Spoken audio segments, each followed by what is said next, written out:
Ya pemirsa, itu yang menjadi tanda tanya besar bagaimana sesungguhnya dilakukannya evaluasi satu persatu gedung di pondok pesantren di seluruh Indonesia yang dilakukan oleh pemerintah. Kami akan membahasnya bersama sejumlah narasumber.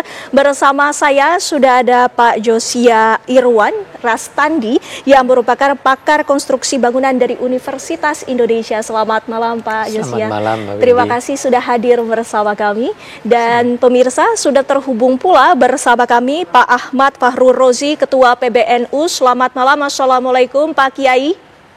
Waalaikumsalam. Waalaikumsalam. Ya, Pak Kiai, langsung saja kami ingin menanyakan menanggapi adanya perintah dari Presiden Republik Indonesia Prabowo Subianto akan dilakukannya evaluasi terhadap gedung-gedung di pondok pesantren di seluruh Indonesia, Pak Kiai. Ya, terima kasih. Kami mendengar berita itu dan kita positif saja. Artinya kalau memang pemerintah bersungguh-sungguh mau membantu peningkatan sarana di pesantren dan melakukan perbaikan-perbaikan, itu saya kira sangat positif dan kita sangat berterima kasih kalau itu memang dilakukan dengan sungguh-sungguh oleh pemerintah. Baik, Pak Kiai, sesungguhnya dalam gedung ataupun bangunan yang dilakukan oleh pondok pesantren ini sifatnya secara keseluruhan apakah bersifat mandiri, Pak Kiai? Mayoritas pesantren itu membangun mandiri ya, jadi mereka mengumpulkan sendiri dana secara swadaya, baik dari kemampuan pesantren atau sumbangan masyarakat. Sehingga bangunan-bangunan itu memang banyak yang sifatnya seperti tambal sulam gitu ya. Sementara bantuan dari pemerintah itu masih sangat sedikit. Ya ada memang, tapi tidak semua pesantren bisa mendapatkan bantuan. Dan kalaupun ada juga tidak semuanya bisa dibantu pemerintah. Biasanya pemerintah juga ada mungkin sebagian pesantren yang mendapatkan bantuan. Tetapi secara umum pesantren itu dibangun swadaya sejak dulu oleh masyarakat, oleh kiai, oleh kekuatan organisasi yang menaungi pesantren tersebut. Dan rata-rata pesantren ini kan kuno ya. Kalau pesantren-pesantren baru itu saya lihat bangunan sudah bagus-bagus, sudah standar saya kira. Cuman memang pesantren-pesantren kuno yang sudah berusia di atas 50 tahun atau bahkan berusia di atas 100 tahun, mungkin ada bangunan-bangunan yang memang perlu direhab dengan baik. Saya kira demikian. Baik. Pak Kiai, tadi kami sudah menangkap poinnya. Pak Josia, ini menarik apa yang disebutkan oleh Pak Kiai Fahrul, bahwa pondok pesantren yang ada di Indonesia mayoritas ini memang merupakan pesantren yang tua. Artinya gedungnya pun juga sudah lanjut usia ataupun sudah tua begitu. Kita akan membahas bagaimana sesungguhnya tanggapan Anda tentang adanya tambal sulam tadi yang disebutkan. Ya, memang itu menjadi salah satu masalah yang perlu mendapat perhatian yang khusus ya. Karena artinya kalau dikatakan tambal sulam, artinya itu tidak direncanakan dari awal. Jadi kita membangun boleh saja, artinya tidak sekaligus jadi, katakanlah satu lantai dulu, kemudian 2 lantai, 3 lantai. Tapi harus diingat bahwa itu harus direncanakan dari awal. Jadi baik pondasinya, tiang-tiangnya atau kolomnya, baloknya, segala macam itu harus direncanakan. Nah, yang bahaya itu kalau katakanlah misalnya kita memang rencana hanya untuk 1 lantai, kemudian kita naikkan jadi 2 lantai, tanpa adanya perkuatan pada bangunan yang sudah ada. Itu yang berbahaya. Nah, melihat dalam kondisi situasi insiden yang terjadi di pondok pesantren Al-Rusyid ini, sesungguhnya apa yang menjadi kegagalan dari konstruksi? Ya, kalau saya lihat itu karena memang tidak direncanakan dari awal untuk katakan 3 atau 4 lantai, sehingga kapasitas tiang-tiangnya atau baloknya atau kolomnya itu juga ya kurang gitu. Ya, dia hanya direncanakan katakan untuk 2 lantai, tapi kemudian dinaikkan jadi 3 atau 4 lantai, otomatis bebannya kan bertambah. Nah, ini yang menjadi kegagalan. Nah, harusnya ya kita bicara harusnya bukan artinya menyalahkan ya, tapi seharusnya memang kalau katakan kita mau naikkan, itu perlu ada perkuatan, mungkin ada perbesaran kolomnya atau pondasinya juga mungkin perlu ditambah kapasitasnya sehingga tidak terjadi kegagalan konstruksi. Pak Kiai, kita ketahui juga bahwa peminat dari pondok pesantren ini semakin lama juga semakin banyak siswanya ataupun santrinya. Nah, untuk rencana pembangunan ini, apakah dilakukan dengan adanya rancangan yang benar-benar secara teliti atau seperti apa prosesnya dalam setiap pesantren ini, Pak Kiai? Jadi masing-masing pesantren itu beda Mbak ya, karena pesantren itu biasanya berdiri sendiri-sendiri atau tidak terkait satu sama lain. Ada pesantren yang sudah mempunyai perencanaan dengan baik, bahkan dikerjakan oleh insinyur. Ada yang pesantren itu yang sifatnya digotong royongkan masyarakat. Ada yang semua pakai tukang lokal, jadi sangat bervariatif gitu. Kalau pesantren-pesantren besar yang sudah maju, itu biasanya sudah memakai gambar, memakai desain, memakai perhitungan yang mapan, karena mereka punya uang yang cukup untuk membangun pesantren itu dengan persiapan yang baik. Tetapi beberapa pesantren yang mungkin di pedesaan dan di daerah-daerah yang mereka tidak mempunyai sumber dana yang baik, itu memang banyak yang melakukannya itu secara gotong royong, dan itu mungkin kurang juga perhitungan tukangnya, karena tukang kampung kan tidak punya pengetahuan yang spesifik ya tentang baja, tentang besi, tentang beban ya, itu mungkin bisa jadi ada kesalahan juga. Makanya kalau pemerintah memang mau melakukan evaluasi dengan memberikan bantuan atau pengecekan, saya kira itu tidak ada salahnya gitu.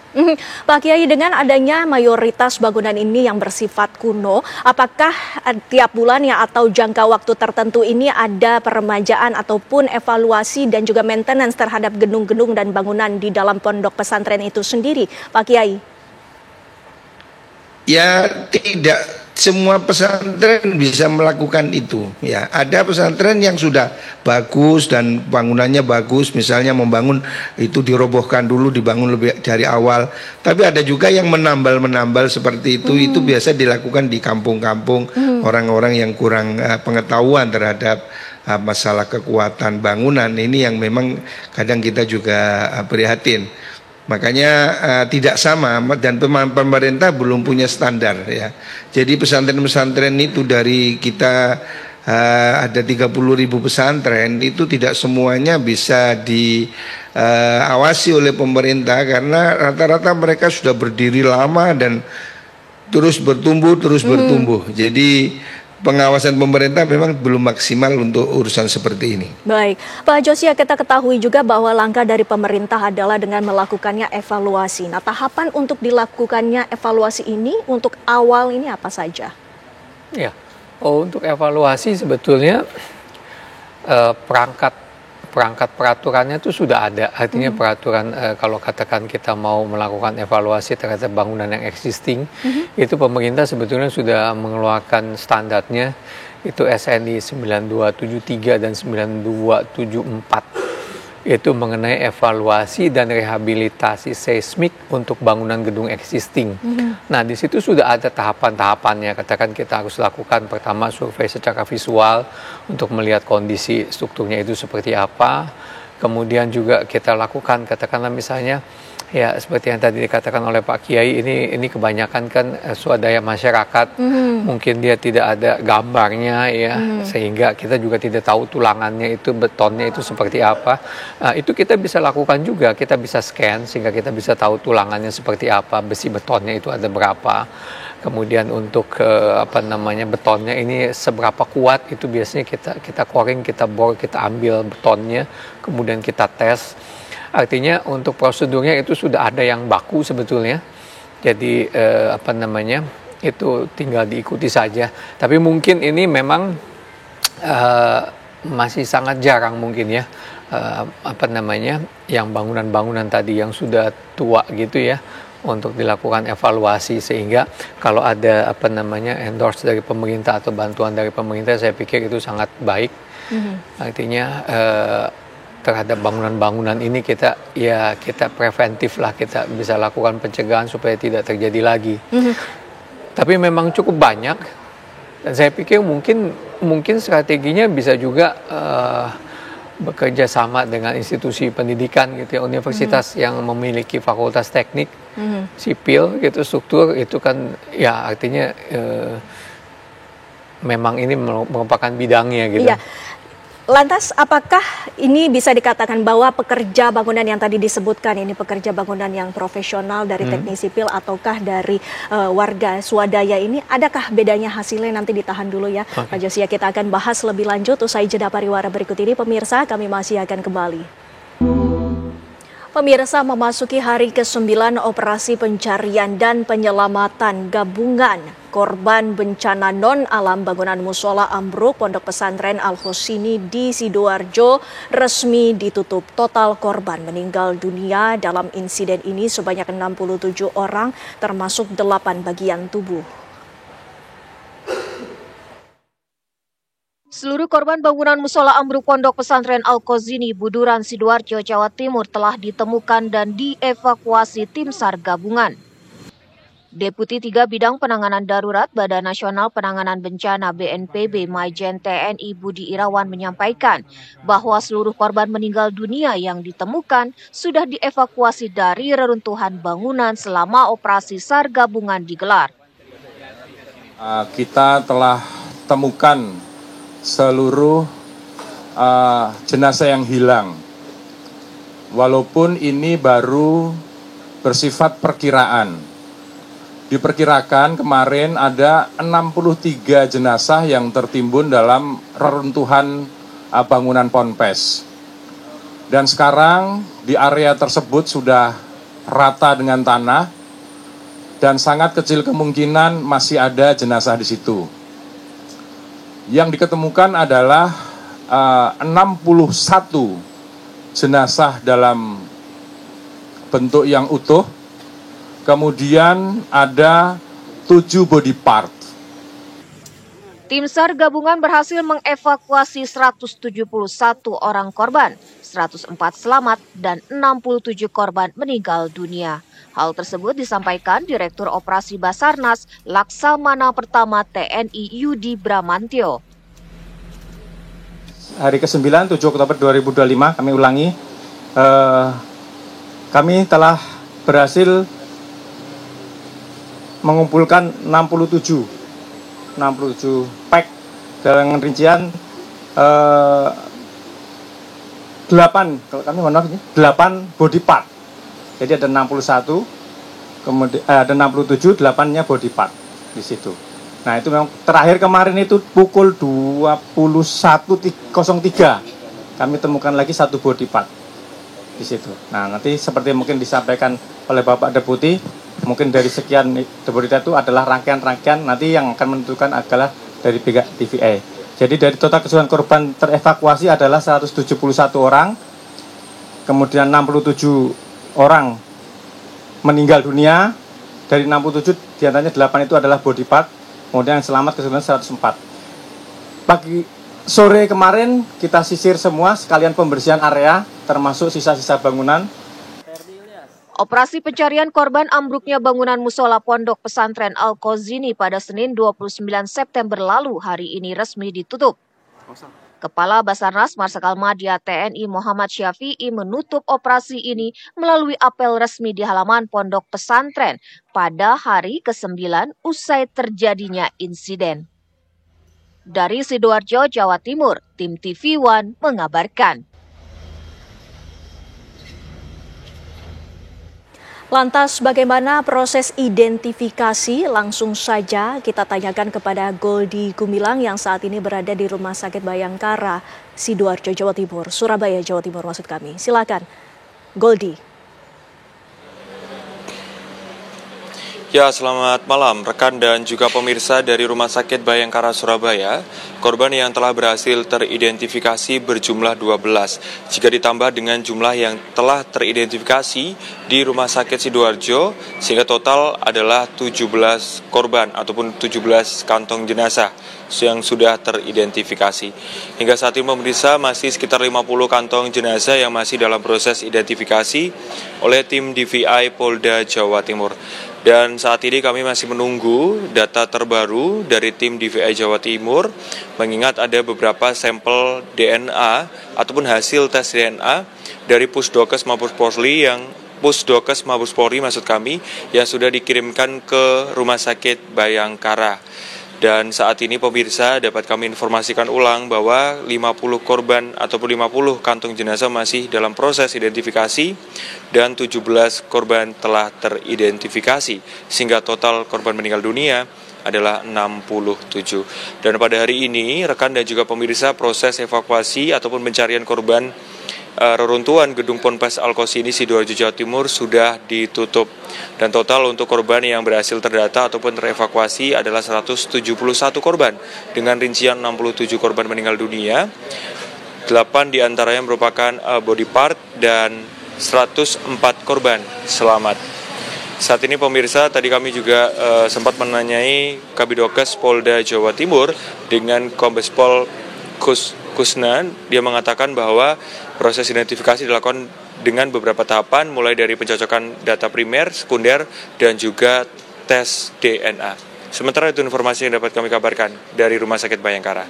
Kembali ke rekan di studio. Baik, terima kasih Goldi Gumilang atas laporan Anda. Selamat bertugas kembali. Dan pemirsa, kita lanjutkan dialog Pak Josida. Jadi kita sudah sempat membahas mengenai adanya bagaimana jika ada pekerja bangunan yang sifatnya gotong royong ini, apakah hasilnya juga bisa dipertanggungjawabkan begitu?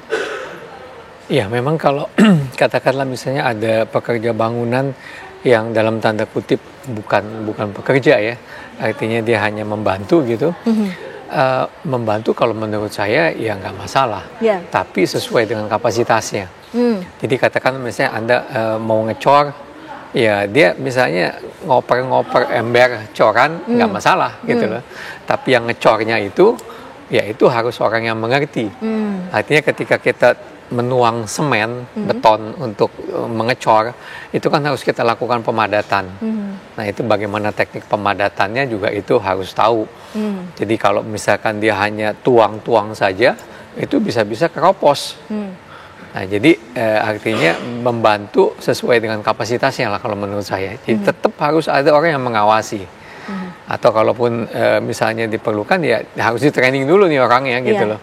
Artinya ya itu sebetulnya bukan hal yang sulit gitu ya untuk katakan bagaimana mengecor, tapi artinya harus diberikan edukasi lah bagaimana mengecornya itu. Baik, Pak Kiai Fahrur, kami juga ingin menanyakan dengan adanya evaluasi terhadap gedung-gedung di pondok pesantren ini, apakah perlu adanya keterlibatan dari yayasan pesantren maupun organisasi keagamaan, Pak Kiai?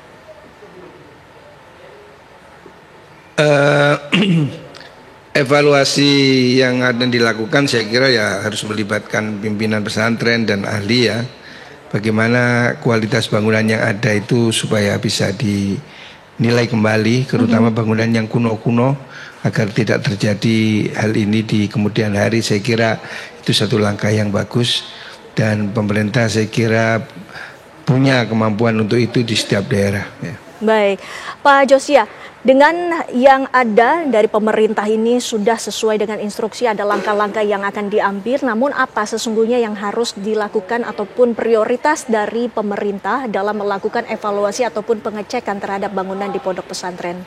Ya, menurut saya yang perlu mendapat perhatian itu kalau yang dalam tanda kutip bangunan tumbuh itu loh. Bangunan tumbuh? Bangunan tumbuh. Saya lebih khawatir terhadap bangunan yang tumbuh ini meskipun dia baru. Artinya bangunan tumbuh itu? Tumbuh artinya yang seperti mungkin yang telah terjadi ini, katakan awalnya itu hanya 2 lantai, kemudian ditambah jadi 3 lantai, jadi 4 lantai. Nah ini yang bahaya. Artinya ya saya pikir mungkin karena akibat swadaya masyarakat gitu ya, ketidaktahuan juga gitu, merasa bahwa masih kuat gitu. Jadi sebetulnya kalau bangunan itu berdiri bukannya masih kuat, mungkin memang belum roboh gitu loh. Mohon maaf.